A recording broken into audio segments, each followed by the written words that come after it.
여러분 안녕하십니까? 오늘은 올바른 회개와 자백에 대해서 말씀 나누겠습니다. 성경은 열왕기상 2장 36절에서 46절까지입니다. 제가 읽겠습니다. 왕이 보내어 시므이를 불러서 이르되 너는 예루살렘에서 너를 위하여 집을 짓고 거기서 살고 어디든지 나가지 말라. 너는 분명히 알라. 내가 나가서 기도로운 시내를 건너는 날에는 정령 죽임을 당하리니 내 피가 내 머리로 돌아가리라. 시므이가 왕께 대답하되 이 말씀이 좋사오니 내 주 왕의 말씀대로 종이 그리하겠나이다 하고 이에 날이 오래도록 예루살렘에 머무니라. 3년 후에 시므이의 두 종이 가드 왕 마아가의 아들 아기스에게로 도망하여 간지라. 혹이 시므이에게 고하여 가로되 당신의 종이 가드에 있나이다. 시므이가 그 종을 찾으려고 일어나 그 닭 위에 안장을 지우고 가드로 가서 아기스에게 나아가 그 종을 가드에서 데려왔더니 시므이가 예루살렘에서부터 가드에 갔다가 돌아온 일을 혹이 솔로몬에게 고한지라.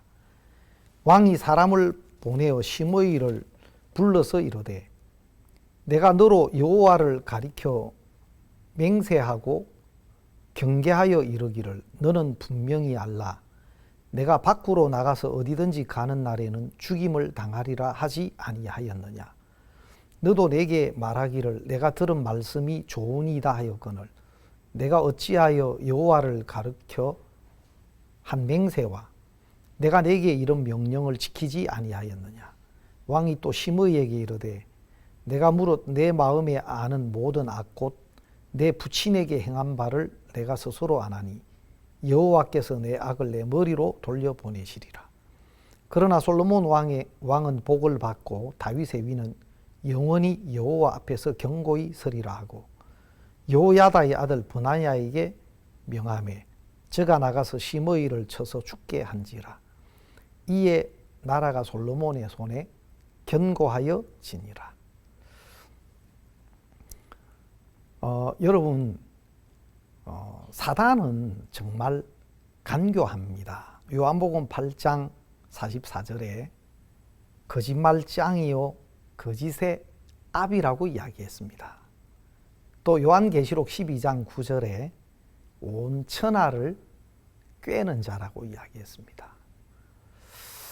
여러분, 지난번에도 말씀을 드렸듯이 예수님에게까지도 사단은 찾아와서 유혹을 했고 그것도 한 번, 두 번, 세 번까지도 예수님을 넘어뜨릴 수 없었는데도 또 잠시 동안 떠나니라 그렇게 이야기했습니다. 그리고 가장 가까운 제자 베드로를 통해서 예수님을 넘어뜨리려고 했습니다. 하나님의 뜻을 따라 십자가를 지시는 그 대속의 일 앞에 베드로는 주여 그리하지 마옵소서 하고 막 간곡히 하나님의 뜻을 이루는 십자가의 일을 막았습니다. 그때 예수님은 사단아 내 뒤로 물러가라. 네가 하나님의 일을 생각지 않고 사단의 일을 생각하는도다. 그렇게 베드로를 그 사단으로 베드로 속에 역사하는 그 사단을 예수님은 물리치셨습니다. 그리고 예수님이 십자가에 못 박히시는 그 위치에서까지도 대제사장들이나 서기관들이나 종교 지도자들을 통해서 네가 하나님의 아들이면 내려와라. 내려오면 내가 빚겠노라. 또 하나님이 저를 기뻐하시면 저를 구원하실지라. 여러분, 하나님의 뜻을 쫓아 행하는 십자가를 지시는 예수님의 대속의 역사 속에 사단은 내려오면 믿겠다. 하나님 아들이면 내려올 수 있지 않느냐. 그렇게 해서 하나님의 뜻을 쫓아 행하고 계시는 예수님의 사역을 막으려고 했던 것입니다. 여러분, 이렇듯 지금도 사단은 믿는 그리스도인들 속에도 너무 간교하게 역사하고 또 많은 그리스도인들을 속여서 넘어뜨리려고 그렇게 하고 있다는 것입니다. 한 번은 이런 질문을 들은 적이 있습니다. 제 이야기를 잘 듣고 맞는 답을 한번 이야기해 보십시오. 그러면서 히말로야, 히말리아, 또 히말라야, 또 히말릴리아, 다음 중 세계에서 가장 높은 산은 무엇입니까? 라고 질문을 받은 적이 있습니다. 그런데 대부분의 학생들은 뭐 거침없이 저요 하면서 히말라야입니다. 그렇게 이야기했습니다. 사실은 틀린 대답이었습니다. 히말로야도 아니고 히말리아도 아닌데 또 더군다나 히말릴리아도 아닌데 왜 히말라야가 틀렸지? 그러나 중요한 것은 세계에서 가장 높은 산은 에베레스트라는 겁니다. 8,848m로 우리가 사는 이 세상에서 가장 높은 산입니다. 히말라야는 산맥이죠. 초점을 어디에 두게 만드느냐에 따라서 우리는 거기에 빠져들기 쉽습니다. 그래서 히말로야, 히말리아, 히말랄라야, 릴리아, 히말라야 하니까 그 중에 히말라야가 가장 옳은 이름이니까 그 중에서 하나를 뽑는다는 것이죠. 한 번은 박 목사님께서 저희들에게 이런 질문을 하셨습니다. 여러분, 만약에 어떤 사람이 도박장에서 빠찡고를 했는데 그 기계에서 10만 원을 잃어버렸습니다. 그러면 그 자리에서 좀 더 계속 끈질기게 그 자리를 지키고 거기에서 해야 되겠습니까? 아니면 다른 기계로 옮겨가야 되겠습니까? 제가 가까운 제 주위 분들에게 그 질문을 한번 해본 적이 있는데요. 그분들 중에 옛날에 그런 도박을 해보신 분이 말하기를 계속 그 자리를 지켜야 됩니다. 지금까지 투자한 것을 생각해서라도 계속 그 자리를 지켜야 됩니다. 그렇게 말씀하시는 분은 지금까지 안 됐으니까 곧 한번 뭐가 터질 것 같은 이제 그런 마음을 가지고 그렇게 말씀하신 거겠죠. 또 어떤 분들은 아이고 그렇게 안 되면 빨리 다른 자리로 가야죠. 다른 자리로 옮겨야죠. 또 그렇게 말씀하시는 분들도 있었습니다.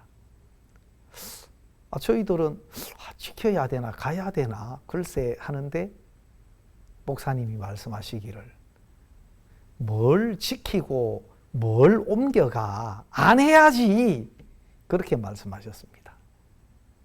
그 말씀을 듣고 나니까 정말 그렇구나 정말 그렇지. 여러분 10만 원을 잃어버렸다면 더 이상 거기에 미련을 두지 말아야 합니다. 지키는 것도 무익하고 또 빨리 다른 그 도박 머신으로 옮겨가는 것도 그것도 어리석은 것이 되는 것입니다. 여러분 사단은 이렇듯 우리의 어떤 생각의 범위를 아주 좁혀 놓습니다. 그래서 이것 아니면 이것 둘 다 잘못된 어떤 판단, 둘 다 이래 해도 틀렸고 저래 해도 틀릴 수밖에 없는 그 속에 좁혀놓고 가두어놓고 그 안에서 무언가를 선택할 수 있도록 그 안에서 조금 나아 보이는 길을 선택해 나가도록 사단은 그렇게 우리를 속인다는 겁니다. 여러분, 영적인 세계에서는 이런 것들이 사실 굉장히 중요합니다. 내가 어떤 내 기준 안에, 형편 안에, 어떤 생각 안에 갇힐 때 이렇게 흘러가는 경우들이 굉장히 많습니다. 제가 아는 후배 전도사님 한 분이 저를 찾아왔습니다. 제가 서울에서 송파에서 사역을 할 텐데요. 목사님, 제가 청년 때 이 옆에 가락시장에서 제가 근무를 했습니다. 뭔 일을 했습니까? 제가 그 가락시장의 운송업체에 수금하는 일을 했습니다. 근데 그날 수금을 잔뜩 해가지고 큰 돈을 가지고 이제 퇴근을 하는데, 그 길가에 보니까 그 길바닥에 자리를 펴놓고 도박을 하는 그 야바이꾼들이 있었습니다. 버스를 기다리면서 딱 조금 떨어져 있어서 쳐다보니까 그 카드를 놓고 그 카드 3장 중에 그 한 장 안에 빨간 점이 있는데 그걸 맞추면 돈을 2배로 준다는 겁니다. 그래서 제가 가만 쳐다보니까 그 빨간 점이 있는 카드가 움직이는 게 보였습니다. 그래서 눈진작으로 저리 갔구나, 이리 갔구나. 그래서 몇 차례를 맞췄답니다. 그리고 난 뒤에 보니까 자기도 모르는 사이에 지갑에서 10,000원을 꺼내가지고 앞에 서 있더라는 겁니다. 그리고 실제로 돈을 딱 놨는데도 몇 번을 맞췄다는 겁니다. 돈을 놓고도 몇 번을 맞추었는데 그것도 놓으면 배로 받는데, 그래 딴 돈을 다 모아가지고 한 번만 더 딱 놓으면 그 돈이 이제 월급에 가까운 돈이 되는 겁니다. 그래서 지금까지 딴 돈을 딱 모아가지고 딱 보이는 거기에 한꺼번에 다 그 돈을 다 나갔습니다. 근데 그 카드를 딱 펼쳐보니까 빨간 점이 없더라는 겁니다. 이거 왜 이렇지? 분명히 저기 맞았는데. 그러나 그 전도사님 생각에 분명히 맞는데, 그러나 지금까지 맞춘 것은 여러 번이고 지금 틀린 것은 한 번이야. 돈을 놓기 전에도 여러 번 맞추었었고 돈을 놓고도 여러 번 맞추었으니까 얼마든지 맞출 수 있어. 그래서 수금한 가방에서 돈을 꺼내기 시작했습니다. 수금한 가방에서 돈을 20만 원을 꺼내서 너무 분명하게 보이더라는 겁니다. 그래서 다시 그 카드에 딱 돈을 20만 원을 놨습니다. 그리고 이제 카드를 딱 펼쳐보는데 또 빨간 점이 없더라는 겁니다. 그렇지만 분명히 이쪽이 맞는데, 그러면서도 또 지금까지 내가 맞춘 것은 아주 많은 횟수니까, 틀린 것은 2번이니까 한 번만 맞추면 돼. 그래서 그 가방에서 40만 원을 꺼내가지고 다시 놨는데 역시 없었답니다. 그래서 그 장소에서 300만 원을 다 날려버렸다고 합니다. 지금으로부터 30여 년 전이니까 굉장히 그 돈은 큰 돈이었습니다. 여러분, 이 도박꾼들은 사람들의 마음에 내가 할 수 있겠다, 야, 내가 딸 수 있겠다, 내가 다른 사람보다도 이런 부분에 감각이 있나 보네, 내가 눈썰매가 있는 것 같아, 다른 사람은 잘 못 맞추는데 나는 맞추네, 이게 다른 사람은 안 보여, 내가 감각이 있는 건가? 점점 자기를 신뢰하도록, 자기를 낮게 여기는 그런 마음을 만들어 갑니다. 예, 물론 이렇게 떨어져서 그냥 쳐다보고 맞힌 것이나 실제로 돈을 놓고 맞춘 것도 그건 다 도박꾼의 작전이고 장난입니다. 그 전도사님이 청년 때 19살 때 자기가 야바이꾼의 그 카드를 잘 보고 맞춘 그것이 자기가 특별히 눈썰미가 있고 또 특별히 감각이 있어서가 아니고 도박꾼의 그 계획 속에서 도박꾼의 그 장난 속에서 놀아난 것입니다. 주위에 있는 사람은 못 본다. 다 바람잡이니까 못 보는 척 해주는 거죠. 자기가 특별히 나은 것처럼 감각이 있는 것처럼 여기도록 그런 생각을 계속 갖도록 확신하도록 만들어 놓은 겁니다. 여러분, 그것은 그 전도사님 어릴 때 그 청년 때의 그 전도사님의 마음이 아니고 그것은 도박꾼이 만들어 놓은 마음이라는 것입니다. 도박꾼이 만들어 놓은 그 마음, 내가 잘 맞추네, 얼마든지 내가 딸 수 있겠구나, 하면 되겠구나, 지금 한 번 틀렸지만, 두 번 틀렸지만, 그러나 나는 많이 맞추어서, 또 돈을 놓고도 내가 많이 맞추었어. 그러니까 이거 한 번, 두 번 틀리 이건 아무것도 아니야. 자기가 잘한다. 또 도박꾼을 상대로 얼마든지 딸 수 있다는 그 마음을 바로 야바이꾼이 만들어 주었습니다.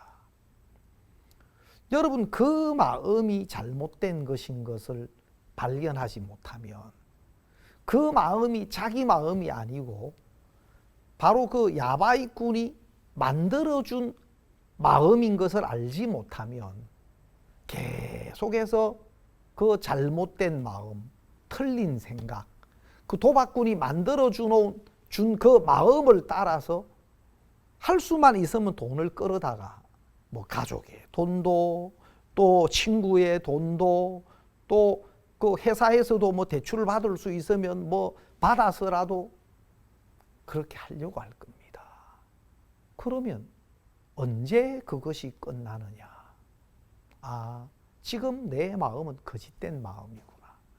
지금 내 마음은 이거 도박꾼이 내 속에 만들어준 그런 마음이고 도박꾼이 넣어준 생각이구나 하는 것을 깨닫는 겁니다. 발견해야 되는 겁니다. 심지어 그 카드를 잘 맞춘 것까지도 도박꾼이 그렇게 맞출 수 있도록 그렇게 해줘서 내가 맞춘 것인데 실제로 그 청년은 그렇게 생각하지를 않았다는 것입니다. 여러분, 성경에 보면은 누가복음 13장에 보면 회개에 대한 이야기를 하고 있습니다. 많은 사람들이 회개를 좀 잘못 이해하고 있는데요. 많은 사람들이 회개를 자신의 잘못을 뉘우치고 또 용서를 구하는 기도를 이렇게 회개 기도라고 생각을 합니다. 그리고 자기가 잘못한 것이나 또 범한 죄를 뉘우치고 또 인정하고 하나님 앞에 용서를 구함으로써 그 죄를 씻음 받는다고 그렇게 알고 있고 또 그 죄를 그렇게 씻음 받기 위해서 자기 잘못을 고백하고 용서를 구하는 그런 기도를 계속 반복해 하고 있다는 것입니다. 저도 오랜 시간 동안 내가 범한 죄를 용서받기 위해서 씻음받기 위해서 그런 회개 기도를 오랜 시간 동안 한 기억이 있습니다. 그것도 1시간, 1시간 반씩 그렇게 회개 기도를 반복해서 한 적이 있었고 또 실제로 그렇게 하면 할수록 정말 우리 마음은 더 어려워지고 무거워지는 것입니다. 여러분, 우리가 한 가지 알아야 하는 것은 정확하게 그러면 회개가 무엇인가? 누가복음 13장 말씀에 보면은 예수님께서 그 사람들에게 이야기를 했습니다. 그 당시 빌라도가 자기가 드리는 제물에 갈릴리 사람들의 피를 그 제물에 섞었습니다.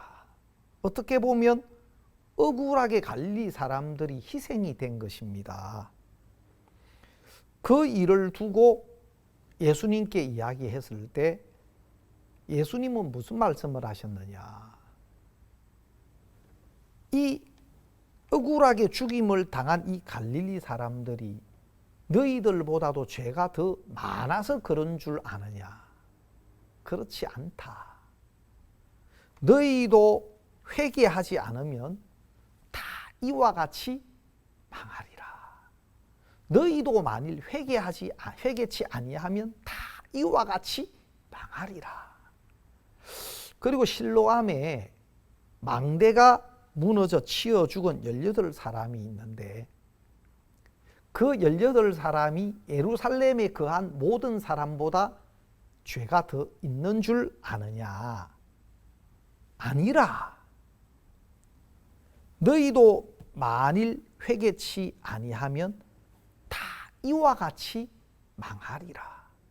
자, 억울하게 죽임을 당한 그 빌라도의 제물에 피를 섞기 위해서 희생된 갈릴리 사람들이나 실로암의 망대가 무너져서 죽임을 당한 18사람이나 이들이 너희들보다 죄가 더 많아서 그런 줄 아느냐?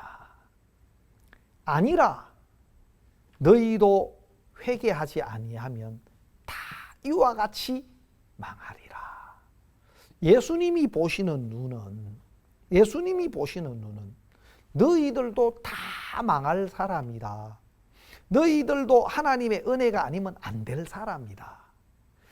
너희들도 하나님의 은혜가 필요한 사람이다. 회개해야 될 사람이다. 성경은 그렇게 말씀하고 계신 겁니다. 여러분, 하나님의 말씀의 저울, 하나님의 채점표에 우리를 채점해 보면 몇 점이나 나오겠습니까? 제가 아는 우리 선교사님 한 분은 학교에 다닐 때 공부를 잘 못했습니다. 시험을 쳤는데 여러분 4점이 나왔다고 합니다. 그 4점이라는 것은 25문제가 나와서 한 문제가 맞을 때 4점이 나올 수 있습니다. 근데 가만 보니까 2문제가 맞은 것 같은데 한 문제만 맞은 걸로 나와서 선생님께 이야기를 했다고 합니다. 선생님, 이거 다시 한번 채점해 주십시오. 채점이 잘못된 것 같습니다. 그 선생님이 그래? 한번 보자. 그러고는 그걸 다시 채점했는데 이거 틀린 걸 맞다고 했네 해서 다시 수정해서 빵점이 됐다고 합니다. 여러분, 만약에 우리가 우리 스스로를 채점하는 것하고 하나님이 우리를 채점하시는 것하고는 다르죠. 그러면 정확한 하나님의 저울에 달릴 때, 정확한 하나님의 잣대에 우리가 세워질 때 우리는 어떻느냐? 우리는 다 빵점입니다. 좀 나아 보이는 사람도 또 다른 사람보다는 내가 그래도 착하게 살았는데 저 사람보다는 내가 그래도 더 반듯하게 바르게 살았는데 그렇게 이야기할 수 있을 것입니다. 그러나 하나님의 말씀 앞에서 모든 사람이 죄를 범하였음에 하나님의 영광에 이르지 못하더니, 여러분, 이것이 하나님의 결정인 겁니다. 여러분, 우리는 우리의 어떤 행위의 조건으로도 하나님 앞에 설 수 없는 사람입니다. 그래서 우리 삶 속에 나타난 몇몇 가지 연약한 것, 몇몇 가지 부족한 것이 문제가 아니고, 그것만 문제가 아니고, 우리는 통째로, 우리 자신 통째로 우리는 안 되는 사람인 것을 알아야 합니다. 우리는 우리 자신이 통째로 틀린 사람인 것을 우리는 알아야 하는 겁니다. 여러분, 우리가 오늘 열왕기상에 있는 그 말씀을 좀 나누었는데요. 심의에 대한 이야기입니다. 여러분, 이 심의는 그 베냐민 사람입니다. 사울에게 속한 족속이고 그 베냐민 사람입니다. 다윗 왕이 압살롬의 반역을 피해서 피난길에 있었을 때 이 심의가 막 다윗을 향해서 돌을 던지고 저주하고 비루한 자다 하고 다윗을 연거푸 저주한 이야기가 성경에 나옵니다.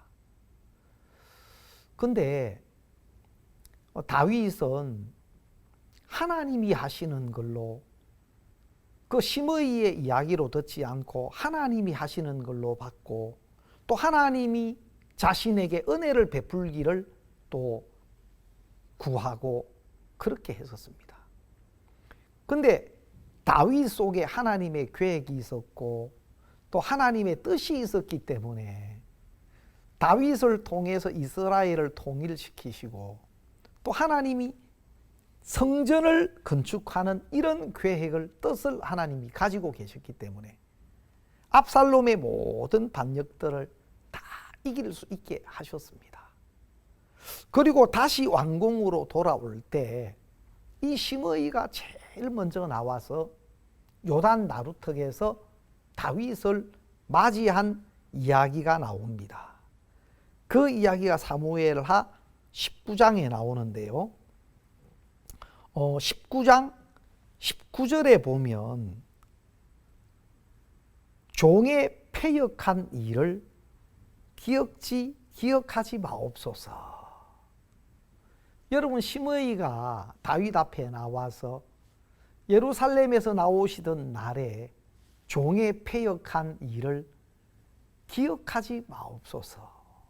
또 마음에 두지 마옵소서. 그렇게 이야기했습니다. 그리고 그 베냐민 사람을 1000명이나 같이 데리고 와서 그렇게 이야기했습니다. 여러분, 그런데 다윗이 그 심의에게 은혜를 베풀어 주었습니다.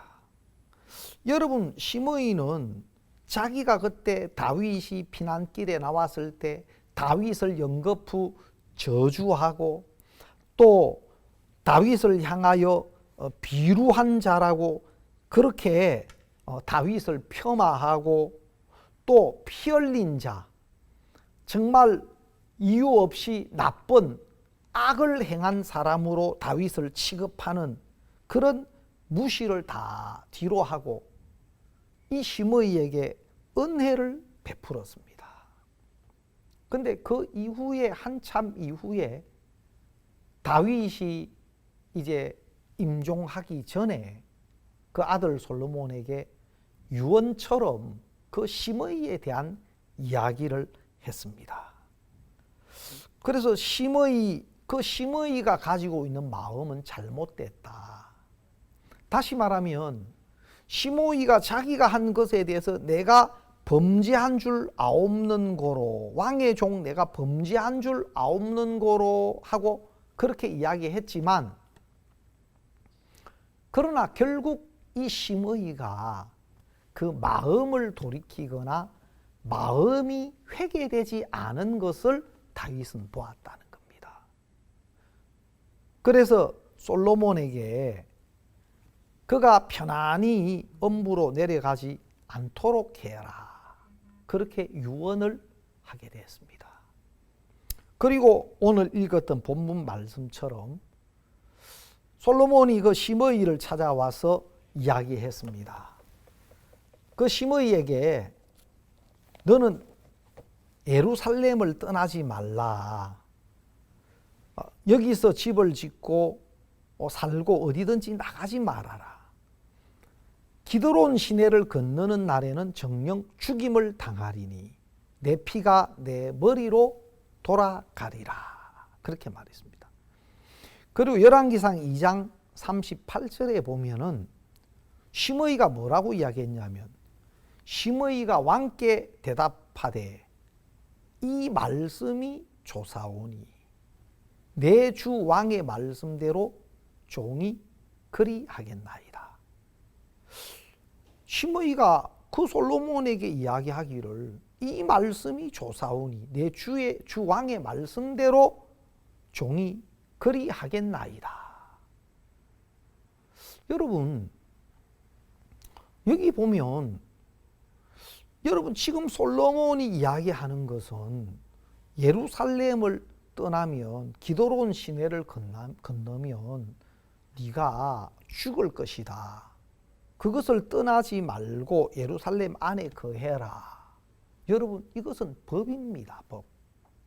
그런데 이 법 앞에서 심의의 태도가 참 너무 정말 놀랍다는 겁니다. 예, 왕의 말씀대로 종이 그리하겠나이다.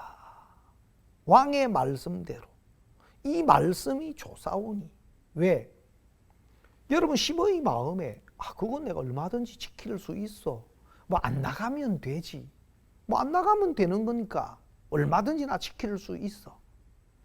여러분, 심의가 자기 마음을 믿는 마음, 자신을 믿는 마음이 심의 속에 가득 있었다는 겁니다. 그러면 정말 자기는 이미 죽었어야 될 자였는데 그가 다윗에게 행한 그 악도 마땅히 죽었어야 할 죄였었는데 정말 다윗의 은혜로 그가 생명을 얻었다면 그 솔로몬 앞에 왕이시여, 저는 벌써 그 선친, 왕의 선친께 죽었어야 될 사람이었습니다. 나는 마땅히 죽었어야 될 사람이었는데 왕의 선친께서 은혜를 베푸셔서 은혜로 제가 이렇게 살고 있습니다.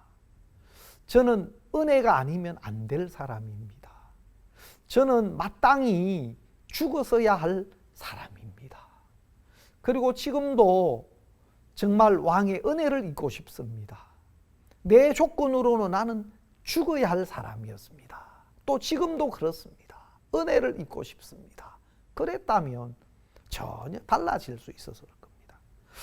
다윗을 저주하고 다윗을 향하여 돌을 던지고 다윗을 모욕하고 그것은 범죄했다고 인정하면서도 자신에 대한 믿음은 포기되지 않고 자신을 믿는 마음은 여전히 마음에 서 있다는 것입니다. 여러분, 신앙에 있어서 참 이것이 문제라는 겁니다.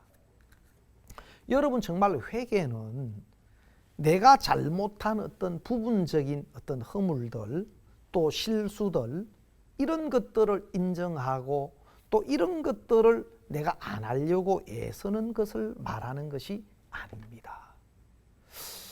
여러분, 내가 죄를 얼마나 지었던, 실수를 얼마나 했던, 내가 그것을 다시 잘하려고 하고 또 내가 그것을 고치려고 하고 또 그렇게 죄를 안 지으려고 애쓰는 그것은 여전히 자기를 지켜가고 자기를 세워가려고 하는 거라는 겁니다.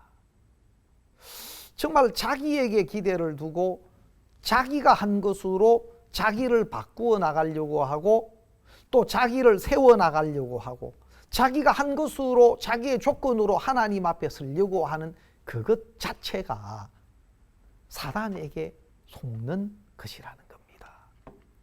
그러면 회개는 무엇이냐? 나에게 기대를 둔, 다시 말하면 도박꾼이 내가 하면 딸 수 있을 것 같은 마음. 너는 너는 특별해, 너는 눈썰미가 있어, 봐, 너는 여러 번 맞추었잖아, 돈을 놓고도 여러 번 땄잖아, 너는 삭수가 있어. 도박꾼이 넣어준 그 생각, 그 마음이 딱 자리를 잡고 있는 동안에는 자신의 모습을 모르는 겁니다. 그리고 그 마음, 도박꾼이 심어놓은 마음, 생각이 서 있는 동안에는 아마 300만 원 아니라 더 다른 돈이 있다면 그 돈을 끌어와서라도 도박을 계속 하려고 했을 것입니다. 그러면 언제 내가 도박꾼을 상대해서 절대로 돈을 딸 수 없는 사람이구나. 이 도박꾼이 길거리에 나와서 자리를 펼 때는 아주 눈을 크게 뜨고 코앞에서 쳐다보고 있어도 내 눈을 속이고 내 눈을 따돌리고 얼마든지 이쪽에 있는 것처럼 보이게 해서 다른 쪽으로 카드를 빼돌릴 수 있는 실력을 가지고 나온다는 겁니다. 여러분, 내가 빤히 쳐다보고 있어도 그 내 눈이 도박꾼의 손놀림을 따라갈 수 없다는 거죠. 이미 그런 실력을 가지고 영업을 나온다는 것입니다. 그렇다면은 그런 도박꾼을 상대로 돈을 따려고 하는 것 자체가, 또 딸 수 있다고 여기는 것 자체가 이미 속아버린 것이고, 그런 생각, 그런 마음은 바로 도박꾼이 먼저 사람들의 마음에 그런 생각을 심어주고 만들어준 마음입니다. 야, 이것이 내가 속은 거구나. 야, 이것이 틀린 거구나. 이것이 안 되는 거구나. 지금 내 마음 이거 잘못된 거구나. 나는 100번 죽었다 깨어나도 저 도박꾼 상대해서 돈을 딸 수 없는 사람이야. 안 돼. 여러분, 그게 발견됐을 때 이제는 자신을 포기하게 되는 겁니다. 여러분, 신앙의 세계도 그렇습니다. 여러분, 하나님의 말씀으로 보면 우리는 하나님 없이는 안 되는 사람인 겁니다. 구원도 그렇고, 여러분, 신앙의 삶도 우리가 한 것으로, 우리 지혜나 우리 방법으로, 우리 수고로 되는 것이 아닙니다. 그런데 오랫동안 사단은 우리 자신을 기대하도록, 또 우리가 우리를 위해서 뭔가 하면 될 것처럼, 될 수 있는 것처럼 그런 거짓된 생각을 우리 속에 넣어놓은 겁니다. 하나님은 그런 사단이 우리 속에 심어놓은 그 거짓된 생각, 우리 자신을 믿고 우리 자신을 기대하고 또 우리가 한 것으로 하나님 앞에 설 수 있는 것처럼 사단은 그런 생각으로 우리를 속여왔습니다. 이제 하나님은 사단이 심어놓은 그런 거짓된 생각들이 거짓된 것으로 드러내서 이제 우리를 포기하고 하나님의 은혜 앞으로 우리를 이끄는 그 일들을 하셨습니다. 또 그 일들을 위해서 하나님이 허락하신 것이 바로 율법인 것입니다. 그래서 로마서 3장 19절에는 율법은 율법 아래 있는 자들에게 말하는 것이니 모든 입을 막고 온 세상으로 하나님의 심판 아래 있게 하려 합니다. 모든 사람으로 하여금 하나님의 심판 아래, 하나님의 죄 아래, 또 하나님의 저주 아래 우리를 가두어 두기 위해서 율법을 주셨다. 그렇게 말씀했습니다. 그리고 이 율법은 우리를 기대하는, 또 우리가 하면 될 것처럼 여기는 사단이 심어놓은 그 생각을 깨뜨리고 이제는 하나님이 우리를 위해서 준비한 예수 그리스도의 은혜 앞으로 우리를 이끄는 몽학 선생이다라고 성경은 이야기하고 있는 것입니다. 여러분, 여기에서 심의가 자기가 잘못한 것, 자기가 범죄한 것에 대해서는 인정했지만 그 자신이 틀렸구나, 내 자신이 틀린 사람이구나, 내 마음이 거짓되구나, 내 마음에서 올라오는 그 모든 것들은 악한 것이고 하나님을 거스리는 것이고 또 하나님을 대적하는 것이구나. 나를 믿으면 안 되는구나.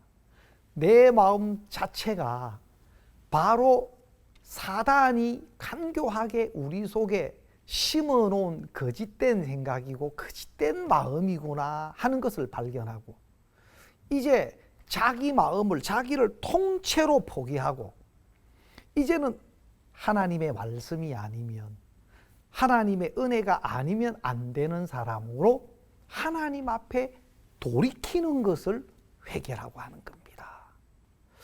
여러분, 그러나 사단은 간교하게 속입니다. 우리가 가롯 유다를 통해서 사단이 어떻게 속이는지를 우리가 한번 살펴보겠습니다. 여러분, 성경 말씀 마태복음 27장 3절에서 5절을 보면요, 이런 말씀이 나옵니다. 마태복음 27장 3절에서 5절입니다. 때에 예수를 판 유다가 그의 정죄됨을 보고 스스로 뉘우쳐 그 은 30을 제사장들과 장로들에게 도로 갖다 주며 가로되 내가 무죄한 피를 팔고 죄를 범하였도다 하니, 저희가 가로되 그것이 우리에게 무슨 상관이 있느냐, 내가 당하라 하거늘 유다가 은을 성소에 던져놓고 물러가서 스스로 목매어 죽은지라. 여러분, 가롯 유다가 은 30을 받고 예수 그리스도를 넘겨주었습니다. 여러분, 근데 가롯 유다가 은 30을 받고 예수님을 팔았지만 그것이 잘못된 것을 깨달았습니다. 그래서 뉘우쳤습니다. 뉘우쳤을 뿐만 아니고 실제로 자기가 잘못한 그것을 자백을 한 겁니다. 고백을 한 겁니다. 자기가 잘못된 것을 고백했을 때 그 당시 대제사장들, 최고의 종교 지도자들은 뭐라고 했습니까? 스스로 정죄된, 그래서 정말 자기 잘못을 인정하는 이 가롯 유다를 올바른 진리 가운데로, 그래 네가 틀린 사람이야, 너를 믿으면 안 돼, 하나님의 은혜를 입어야 돼, 그래서 올바른 하나님께로 이끌어주는 그 역할을 하는 바로 직책이 대제사장이고 제사장들이고 종교 지도자들이란 말입니다. 그런데 그 당시 대제사장들, 바리새인들, 서기관들은 그 영혼에 대해서 전혀 관심이 없는 걸 봅니다. 네가 당하라, 네가 당하라. 여러분, 이것은 정말 하나님의 마음이 아닌, 또 영적인 분별이 없는 그 당시 부패하고 타락한 거짓된 종교 지도자들의 모습인 것을 볼 수 있습니다. 여러분, 여기서 중요한 것은 가롯 유다가 예수님을 팔았습니다.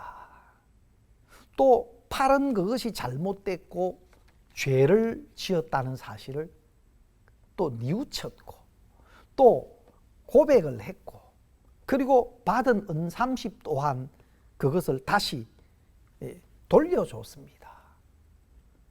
그런데 그 이후 이 가롯 유다는 물러가서 스스로 목매어 죽은지라. 여러분, 이 부분은 굉장히 중요한 부분입니다. 가롯 유다가 은 30에 예수님을 판 것이 잘못된 것이라는 것을 알았지만, 그리고 그것을 뉘우치고 고백도 했지만, 그 잘못된 예수님을 판 것에 대한 그 죄는 잘못됐다는 걸 인정했고 또 뉘우쳤고 또 고백까지 했지만, 그 이후에 자기 스스로 목을 메어 죽었다. 여러분, 이것이 정말 안타까운 것입니다. 여러분, 가롯 유다가 스스로 결정해서 내가 이런 나쁜 죄를 지었기 때문에, 또 이런 짓을 했기 때문에 나는 안 돼, 나는 죽어야 마땅한 놈이야, 나는 살면 뭐해?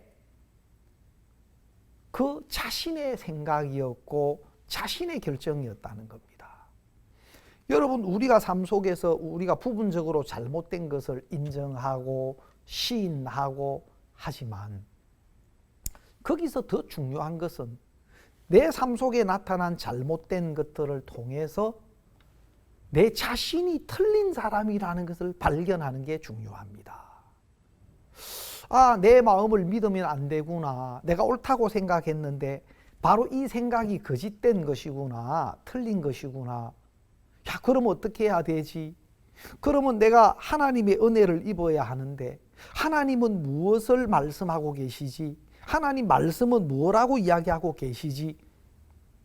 여러분, 그래서 정말 틀린 자신을 인정하고 속은 자신을 인정하고 이제는 그 위치에서 내 생각 말고 내 마음 말고 이제는 나를 버리고 틀린 나, 거짓된 나, 사단이 심어놓은 거짓된 것으로 잡혀있는 거짓된 이 내 마음에서 올라오는 생각 말고 날 믿으면 안 돼. 내 생각은 다 틀린 거야. 거짓된 거야.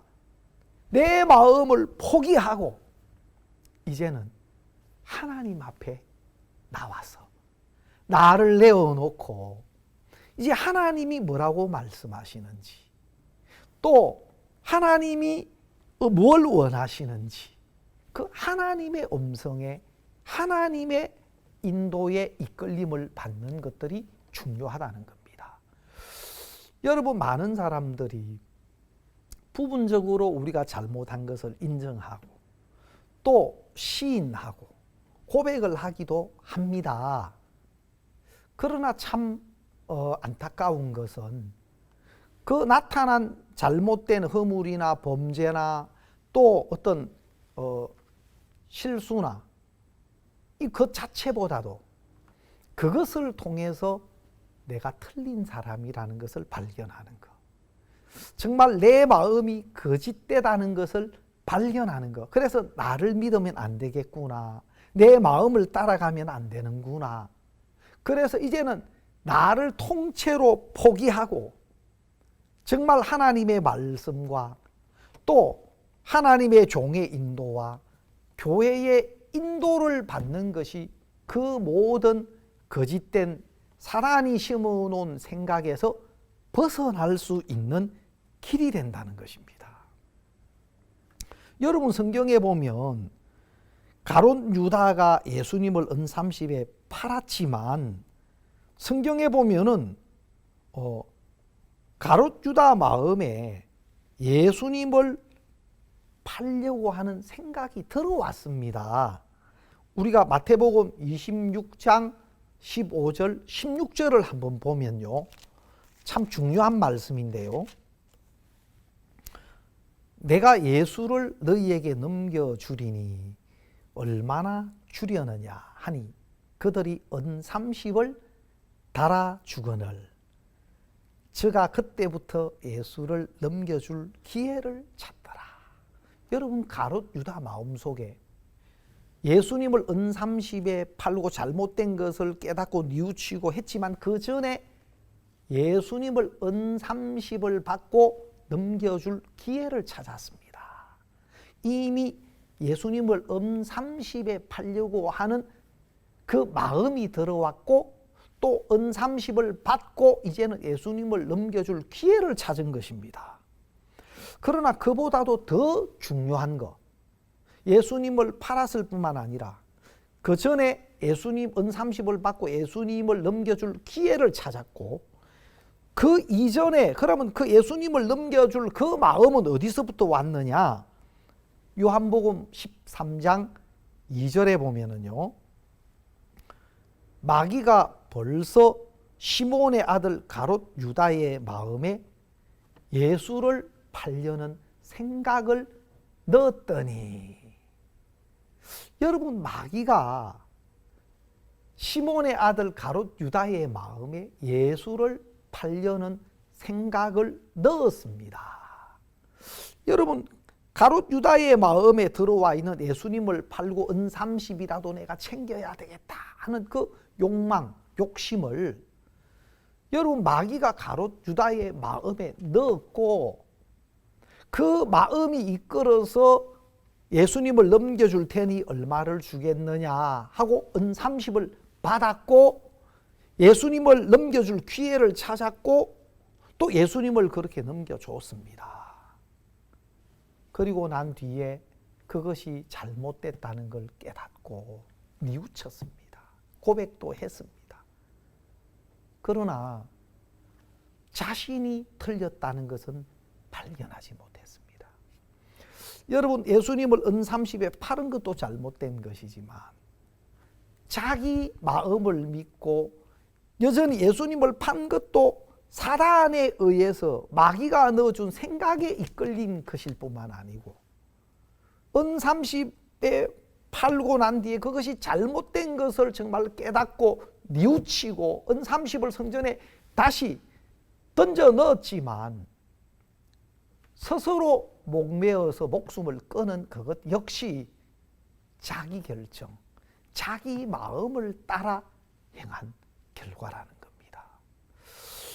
여러분 오늘 가롯 유다나 또 오늘 본문 말씀의 시므이나 여러분 분명히 범죄한 줄은 아옵는 고로 하면서도 자기를 믿는 마음, 자기가 하면 할 수 있다고 여기는 그 자신에 대한 기대, 자기를 믿는 마음은 잘못된 줄 모르고 있고 또 자기를 믿는 마음의 결과가 결국 그를 정말 죽음으로 몰고 가고 있다는 사실을 이 시므이는 몰랐다는 것입니다.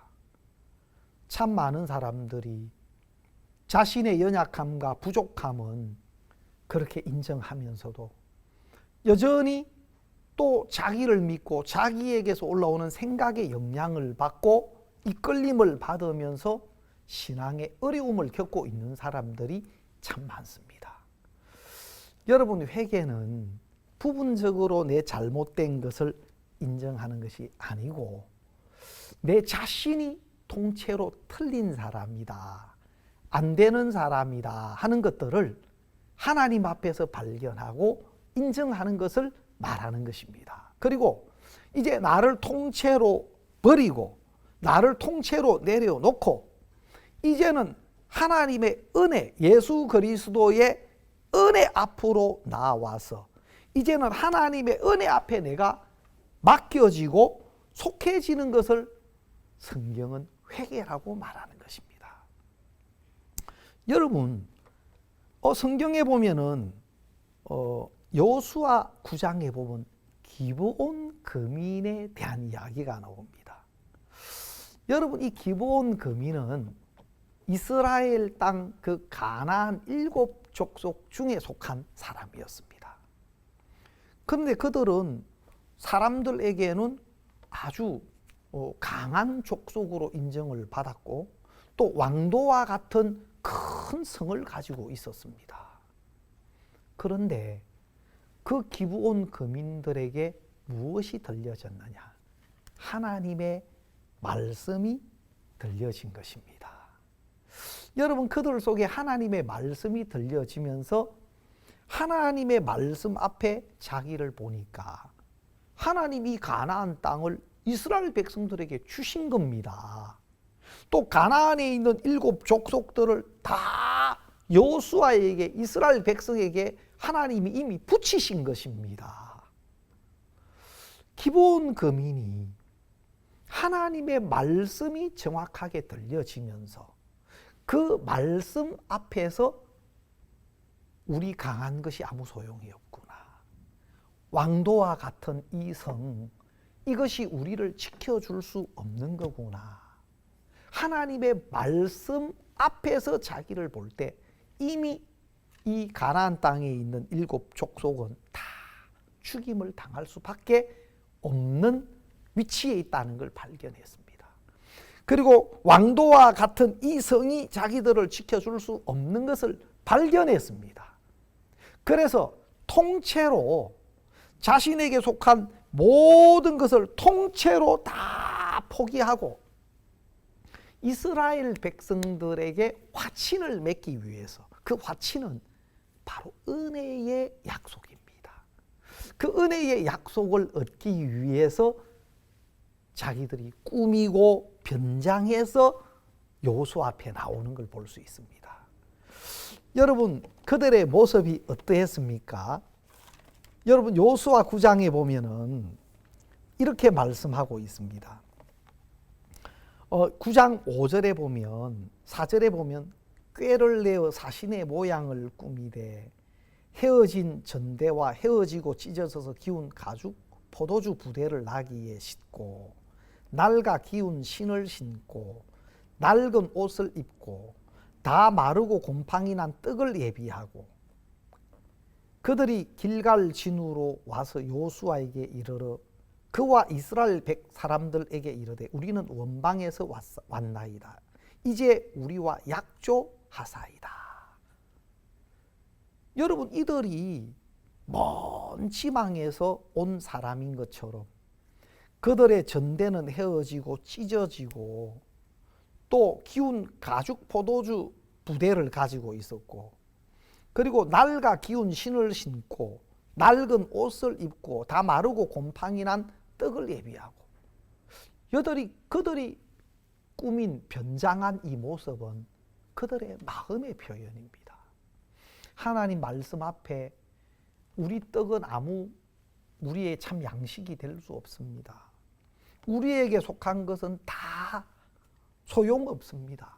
왕도와 같은 성이지만 그 성은 우리를 지켜줄 수 없습니다. 그 성을 버렸고 그들의 양식을 버렸고 그들의 강함을 버렸고 이제는 은혜의 약속 외에는 살 수 있는 길이 없다는 것을 알고 자기에게 속한 것이 말씀 앞에서 다 버려져서 은혜의 약속을 맺습니다.